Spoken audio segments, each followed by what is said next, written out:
Still, we need an international organization who is, let me say, pushing it. The idea of the United Nations, of course, is very, very closely connected. We know that the United Nations has a lot of responsibility, but a lot of problems as well. What do you think should be the United Nations of the future, and what should be their structure, according to your ideas? One of the problems that we see with the United Nations, that this has become a kind of association of all the governments. Although the charter began "we the peoples," but in reality the functional part of the United Nations is through the governments. The government sends their representative, they will do that. So the people have been left out. It's a wonderful organization. If we didn't have it, we have to discover it, we have to put it there, because that's the thing brings all the world together. At least we see each other's face, we talk to each other, we pass resolutions. But the limitation of it, the representations of civil society is missing. They are not participating in that. So we need to have the civil society participation, those who are not in the government. Just because I'm not in the government doesn't mean that I should not have a voice in it. I should have a voice in it. So how to structure that? Today we say it's a representation of the government. Actually it's a representation which is done by the bureaucrats. It's a government official who goes into that institution. So there also you limit yourself. You are not, government officials can only say things which is written in the script. They cannot be person. They cannot be someone that you can argue with, persuade with, because persuasion is somewhere back in the office, in a home country, where somebody doesn't have this feeling of debates and discussions and so on. So that thing has to incorporate it, how to bring the personal elements into it, so that you can, together, you sit together, impress each other on the issues and so on. So those are the kind of things that we need to have. And also in the implementation stage, idea implementation stage, it doesn't have much of a clout, because you can pass resolutions.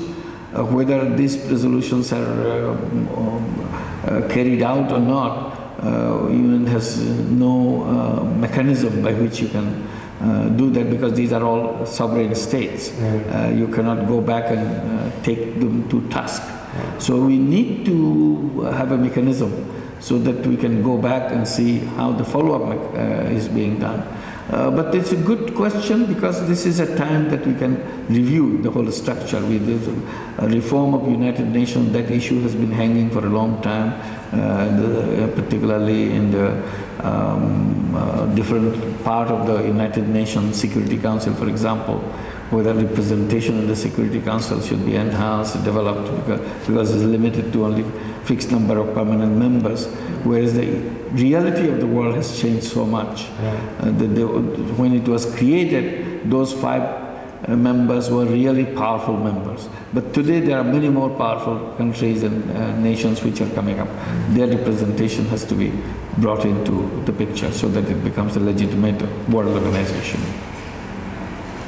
A lot of people say that if we look at the figures, 70% of the world population is more or less suffering or has no access. If I step into my business, in my scientific field, wealthy people, we have 11 million millionaires globally, not more. 38 billion US dollar. We have almost not more than 100,000 people with more than 30 million. And we had 1,300 billionaires in 2008, and now we have only 800, so less. But still, if we compare it, there's a little group there, a huge group.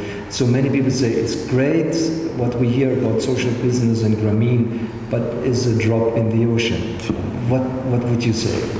It is a drop in the ocean to begin with, but if the idea get currency, if everybody participates, those billionaires can participate, those millionaires can participate, just common person who earns under $1 a day or under $2 a day, they can participate. It's something which is open to everybody. So gradually the structure that you just described can be addressed. so that it doesn't have to be that way. That's the whole purpose of the social business. So that any problem that you see in the society can be addressed as a business. How to make it happen, how to get it done. So I would say at the beginning, at the starting point, if it is a drop in the ocean, of course it is a drop in the ocean, but we shouldn't lose heart on that. Because if the idea is powerful, it will change the world very quickly. And I think social business idea is a very powerful idea.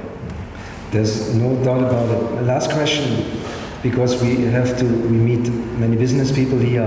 How much fantasy do we need in business? I think that's very... We need a lot of fantasy, particularly social fantasies. We need to have imagination. Fantasy is about imagining things. Do not look real today. That's why we call it fantasy, otherwise we will call it a plan. It's so beyond your imagination that it looks like unreal. So we have to have that, because what appears as unreal today, tomorrow it will be the real thing.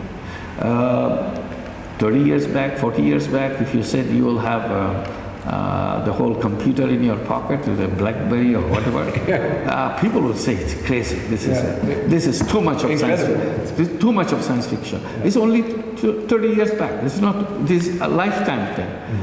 It's not a century world thing. It's the other day. Today, what we may call science fiction, we can have a wild science fiction today. But 10 years later, this will be the everyday event. About the mobile phones. How long have you had your mobile phone? How long do I have my mobile phone? The other day, we are all looking for a coin box to go there, make a call, because I have to call home. I'm looking where I can find a coin-operated phone so that I can make a call. People now, the kids will don't know why these phones are hanging here. What do they do? They will understand the meaning of those things, our own kids. Right. Because it's so outdated right now. It's a museum piece. You take it to the museum. Yeah. So this is the way world is changing. In that quick moving world, you need real fantasy so that we can go to the right direction. If you don't have fantasies, you will go to the wrong direction because you have not imagined anything. We have to imagine things, kind of things we want to achieve. Then once we imagine things, it will happen. If we don't imagine, it will never happen. Thank you so much for your encouraging words. And I learned, instead of asking for the solution, it's better to start a project all over the planet. Thank you very much, Professor Yunus. Thanks a lot. Thank you.